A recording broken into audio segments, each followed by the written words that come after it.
Guys, my ducks are not in a row. Actually, I don't even know where the fuck my ducks are. I'm kind of going through it.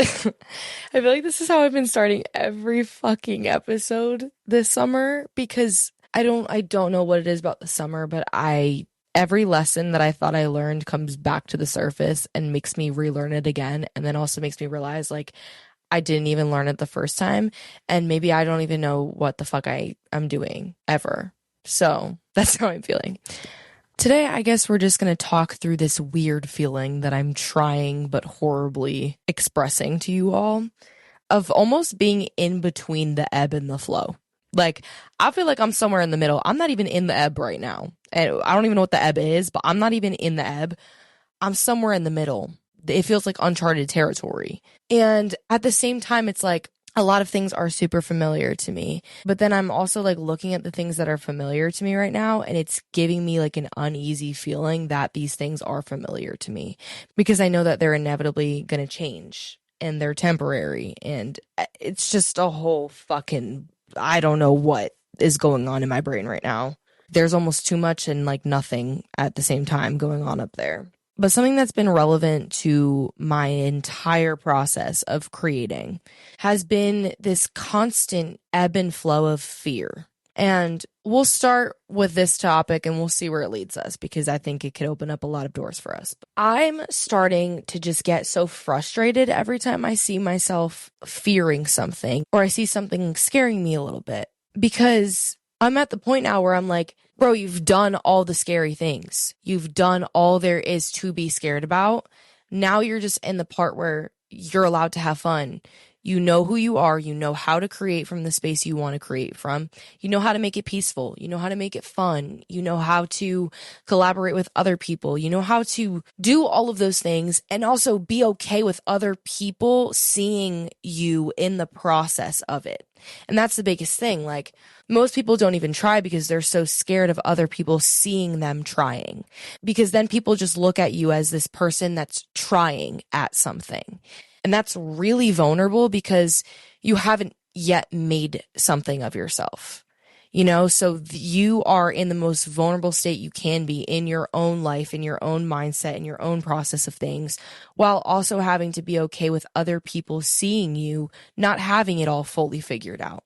And that's really terrifying. But I think I've gotten to a point where I have accepted that it is part of my purpose to be seen trying and to show the process of things, not just the outcome. But like what gets me really stuck, and especially where I'm experiencing right now, is just feeling like I've finally gotten to the point where I am so okay with that, but then still feeling like I'm being held back in certain areas. And the thing that sucks about it, and that really gets to me, is the fact that I know that it's me versus me now because it's always been me versus me my entire life. And I think all of us can really relate to that on some level. But, at a certain point, especially in the beginning, it is really you versus the world because you're trying to figure out how to not give a fuck about the world. You're trying to figure out who you are inside of all of the chaos around you. So when you get to the point where it really is just you versus you, then you not only have to figure out how to handle the success of who you are when that happens, but every single part leading up to the success is completely dependent and determinant of the steps that you took when you took them. And it puts this added level of pressure behind things, like now instead of the world's putting a lot of pressure on you fitting in a box or trying to not fit in the box that the world is telling you to be in. Instead of that pressure, now you have your own inner critic coming in and replacing the world. So now it's just you in your head. And, even if it comes from a good place, because sometimes our inner critic is just wired to be that way because we have so much faith in ourselves, because we know that we're capable of more, because we know that we have more energy stored up in us. We have good ideas inside of us. Like sometimes that's why there is pressure coming from our own psyche, is because we know that we are meant for more and we're capable of more. But something that I'm kind of rattling with lately is this idea of feeling like I'm ready and then feeling frustrated because I'm ready for all of the things to come into my life, but they still feel so far away. They still feel like they're not here yet. And you know what? It doesn't really feel like they're going to just show up tomorrow. Like, it does kind of feel like there's some space in between the version of me that I'm living in right now and the version of me that I know that I'm capable of being while being the person that I am right now. You know, like, it's not like oh, I don't have what it takes yet. And I'm waiting to have what it takes in order to be that person. It's like, no, I actually do feel like I have everything I need inside of me. You know, I've learned the lessons that I need to learn in order to be, and like, that sounds egoic when I'm saying it. Like, it sounds like, okay, girl, so you really didn't learn the lessons then if you think you learned them. But like, the people who are going to get it. Like, when you're someone who's very open-minded, every single experience in your life, no matter how small, you look at it as an experience that has the ability to change your life, that has the ability to change your perspective, and in turn change your life. Because when you change the lens that you're looking through your life, it changes your life. So I feel like I'm just at this point where I no longer look at myself like a project that I need to continuously work on, like something that I need to like always be fixing, you know? Like, I don't think that it's completely productive to look at yourself like a working project. I just don't like looking at myself like I'm someone who's broken, that's going to eventually be saved by someone else, or that, you know, eventually one day something will just click in me and then I'm all better. Like, I don't think that's realistic, which points into the direction of where I was going. I've been thinking a lot about being intuitive versus being realistic and how that kind of plays into the conversation. And I feel like I'm the type of person who lives my life very, very intuitively. Like, every minute of my day basically is an intuitive way of living, to the point where I've trained myself to follow my intuition so much that it's just second nature for me to. But since I'm such a follower of my intuition, it makes reality feel like even more of a restricted place for me. And I know that sounds kind of crazy, but every like quote unquote realistic thing, like working a 9 to 5 job when you're right out of college, you know, having to live in your parents' house when you get out of college, because for those of you that are new here, I'm a senior in college. So I'm going through it right now. That's all I have to say. And yeah, it's like, I'm thinking obviously a lot about the most realistic thing for me to do the second I get my diploma handed to me. But everything that seems realistic to me and seems the most attainable to me feels like the worst thing that could ever happen to me. Like, I cannot fathom living back at home with my parents and working a 9 to 5 job and just making everything work just to make it work. I can't do it. I can't do it. But I'm also the type of person that makes shit happen. So I'm trying to fall back on my intuition and tell myself, like, okay, you already know that this life is not for you. That's a good place to be in. Like, you already know what you can and can't handle. And not even in a way where it's like, oh, you're not strong enough to handle it. Just in like you need to make room in your life so that you can do the things that matter for you. And if being in an environment that doesn't support you is ultimately going to set you back, then it's just not an option. It's just not an option.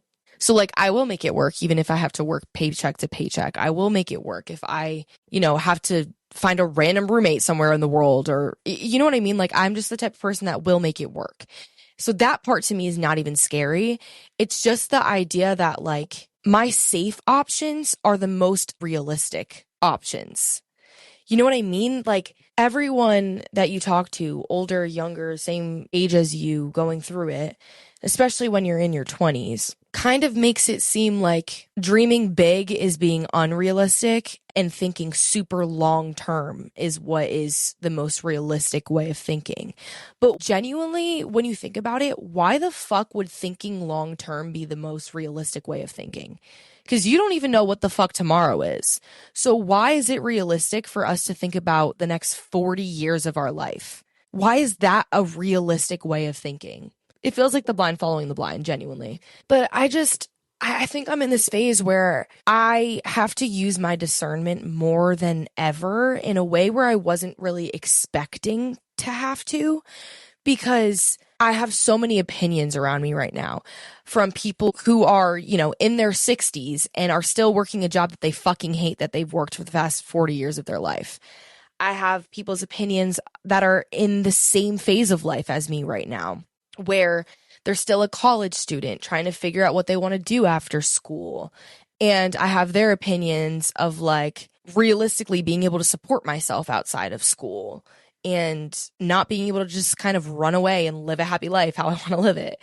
Like, I have so many opinions that are clouding my brain right now and kind of making me spiral a little bit, but it's in a good way because it's making me realize like what really matters to me and who I am at my core and what feels realistic to me and what feels super, crazy out there for me. And like, if it does scare me, why does it scare me? Things like that. But I hate that being a dreamer makes you an unrealistic person and it makes people turn their head at you a lot and look at you like you have no concept of reality and you just live with your head so far above the clouds to the point where you're never going to make something of yourself. And yeah, I feel like it's the idea of permanency that I've been talking about a lot recently in my episodes and how it plays in social media and like just the world that we're living in general right now. Something that I've come to realize is that thinking about things so much to the point where you've almost put yourself in a box to be tied down to this thing.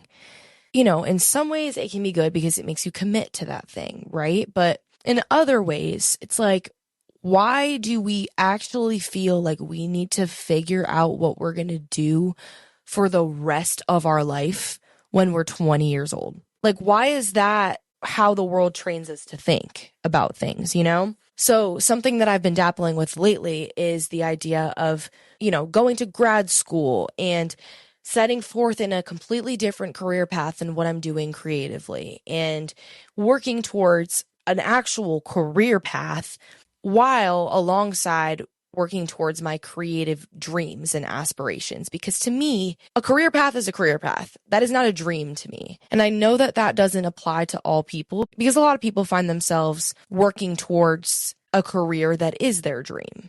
And that's cool and all for them, but it doesn't happen that way for everyone. And I have certain careers in mind that I'm like, I think I'd be really good at that. I can see myself doing this for a decent amount of time. But it's mostly like I'm looking at careers right now that I could be good at, that I'm interested in learning more about, and that make a lot of money. And no matter what I think about, my passion for it never really outweighs my need to make money and have stability in my life. And you know what I mean? Like, my passion really lies with the things that I get to do on a whim. My passion lies in the things that I see my entire heart and soul in, the things that I am the driving force behind. Because when I'm working in a career path, up until the time that I have my own business and practice and things like that, I am not the driving force behind the wheels moving. I'm a part of it, but I'm not the driving force behind it. And it's hard for me to feel super passionate about things that I wasn't there for the buildup for, if that makes sense. Like, I'm such a lover of the process. And, I'm at this point creatively where I feel like my entire creative process, I've had this podcast for 3 years now. Without a doubt, every single time that I pick up the mic, the driving force behind what I'm doing is to be as authentic as I possibly can while I'm doing it. Like, since the beginning, I knew that I wouldn't be able to make this work unless I was authentic and I was vulnerable, right? And I have been living out of that and I've been creating out of that space for the entire time I've been doing it. So I know that the success at the end of the tunnel, me reaching the greatest amount of success that I can from what I'm doing, is just me doing exactly what I'm doing right now with people who are clapping for me. But like, I'm being the exact same authentic self that I am now. Obviously, it will look differently in the long run. If I'm already being my authentic self right now, the only difference is that there are going to be people in my corner clapping for me and more eyes on me, And also with what I was saying before about feeling ready, but not seeing the fruits of your labor yet, but feeling like you worked for the fruits of your labor and you still are. I saw a quote recently that said, "You're not lacking confidence, you're practicing the wrong identity." And I thought that that was really interesting because, you'll hear people talk about dreams and tell you that you need to be visualizing your dreams. You need to show up as a person who already has the life that you're aspiring to live.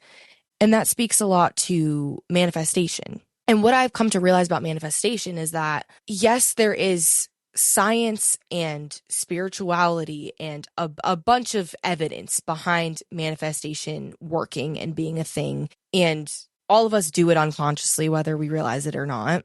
And the thing that I'm coming to understand with it is that the reason why manifestation works in the way of like you are doing all the things right now that like your highest self is already doing, even if you don't have the life that you ultimately want to live, like you're still taking care of yourself like someone who has everything that you're ultimately desiring, whatever. The reason why it works is because you are building the strength and the tolerance for it now. You're building that strength now to be able to handle everything that you're working towards. That's why it works.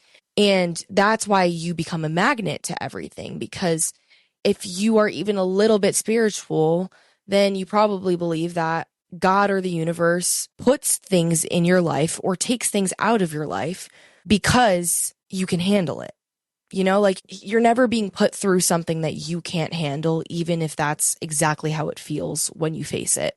And you always come out of it stronger. You always come out of it learning something from it, learning something about yourself, and I feel like manifestation is the same way, because it just teaches you how to live in the way that you were ultimately desiring without the extra level of newness that comes with being compensated for your work and having eyes on you and whatever the fuck the light at the end of the tunnel looks like for you, because sometimes it's not always an audience for people. Sometimes it's money. Sometimes it's just a small support system. Sometimes it's starting a family. You know what I mean? Like it's all different for everyone and for every walk of life. But I'm in this phase right now where my thoughts are just feeling like dead ends. And I don't know if you can hear that through the mic today.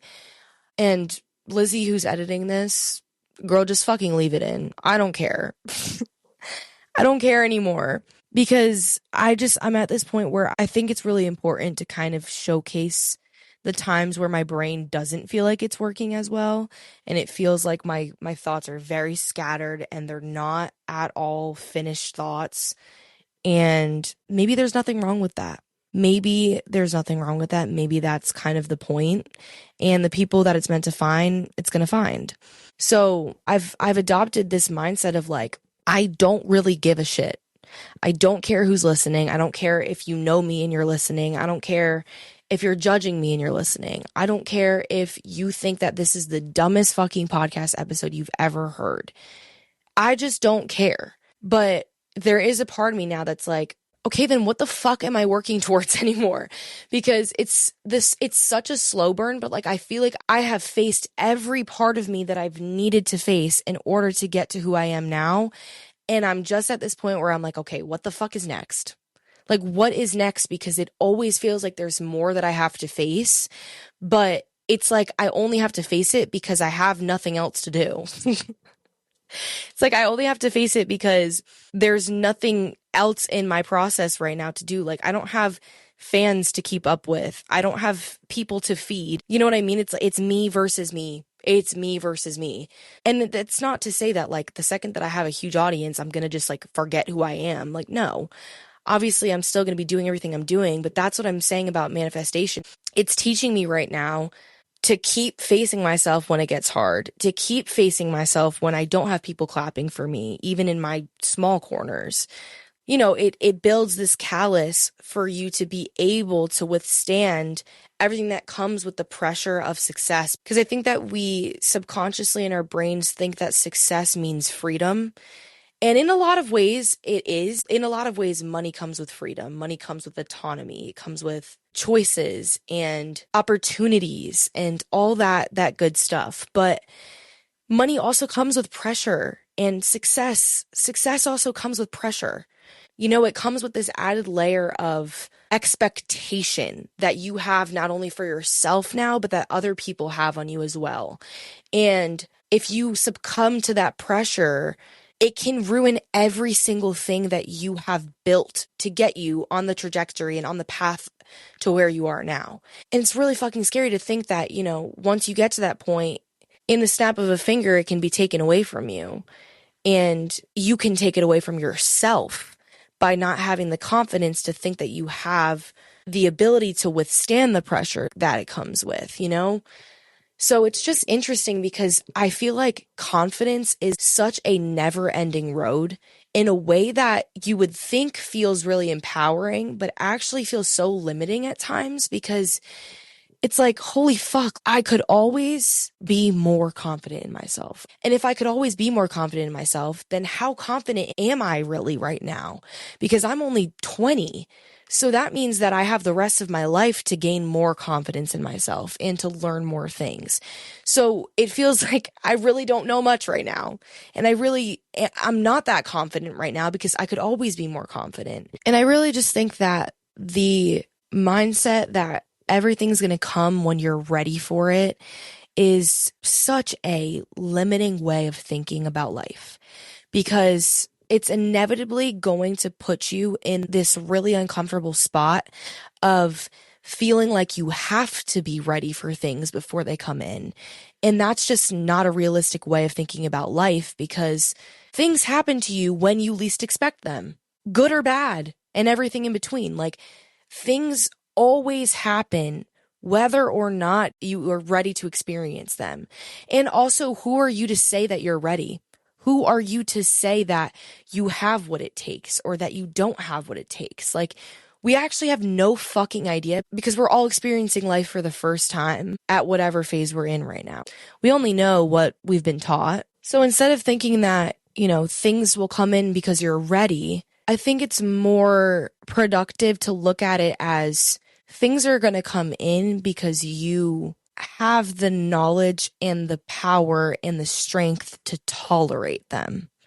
And I know tolerate kind of sounds like it has a negative connotation to it, but like to actually withstand the power and the weight of what is coming in, that takes strength. It takes determination. It takes knowing yourself. It takes having the desire to keep learning more about yourself and to keep uncovering different parts of yourself and learning things and relearning things and unlearning things. And that can be so fucking taxing on you in life. And it can feel so constrictive and limiting and sometimes really heavy. But the more that you do it and the more tolerance you build for it, the easier it's going to be to receive good things even in your life. Because, we often think that the bad things are the only things that we need a backbone for in life. But you actually really, really need to know yourself in order to allow good things to happen to you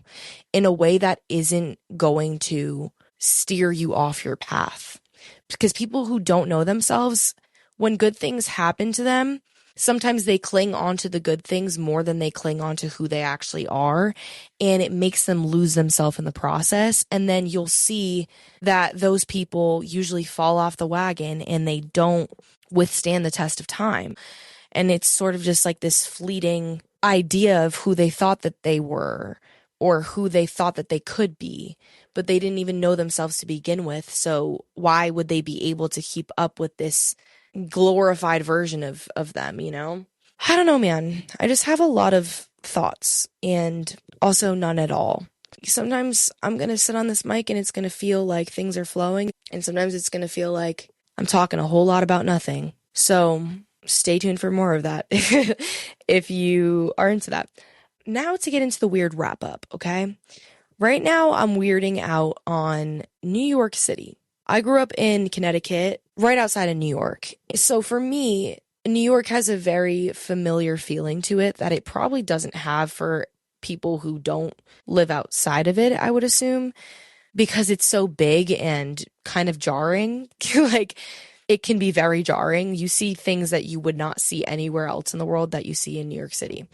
And I am just so fucking obsessed with New York right now that it's kind of putting me in this tunnel vision. Because when I start to become comfortable with a really big dream of mine, it puts me in this place of thinking very one-track minded with it, where I sort of close the door on all other options and ideas because I subconsciously am telling myself I need to put myself in the energy of like really feeling what it would feel like to live there or to experience what it's like to live in that way in order for it to actually feel like something that is attainable to me that I can work towards, before I'm even taking the step to work towards it. So I've been thinking a lot about New York lately. And I've also just been in New York a lot this summer. It's funny because in the beginning of this episode, I was talking about intuition a little bit, but I never really finished that thought out now that I'm thinking about it. And I think that intuition is kind of broadcasted to us as if it's supposed to feel really easy. Like the second that you have an intuitive feeling, it's something that's just super easy, that you just, to follow it because it's your intuition. And I don't always think that's the case. And I also think that following your intuition, it can also be the hardest thing to ever do because your intuition is not always telling you to do the easy thing. Your intuition is sometimes telling you to do the really uncomfortable thing because that's what ultimately feels like it's meant for you, but you usually don't know why. It's usually very unknown. And the hard part about intuition is that it's unknown and you have to follow it sort of blindly. Like your only evidence behind it is the fact that you feel it. It's the fact that only you know that you have this knowing and that has power to it in some way. So it's just interesting. And I feel this way about New York City right now. I just like have this calling to it that I feel like no one else in my life right now really understands.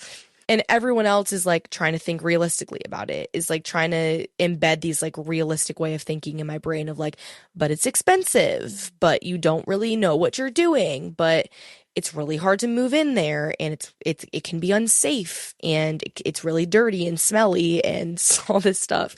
It's like, okay, but I know all those things and I still feel called to it. So I feel like that means something, you know? It's just interesting being a 20-something girl living in the world today. And every day that I wake up, I feel differently and I have a new obstacle to face. So I'm just going through it a little bit right now, but I'm good. Like I feel good.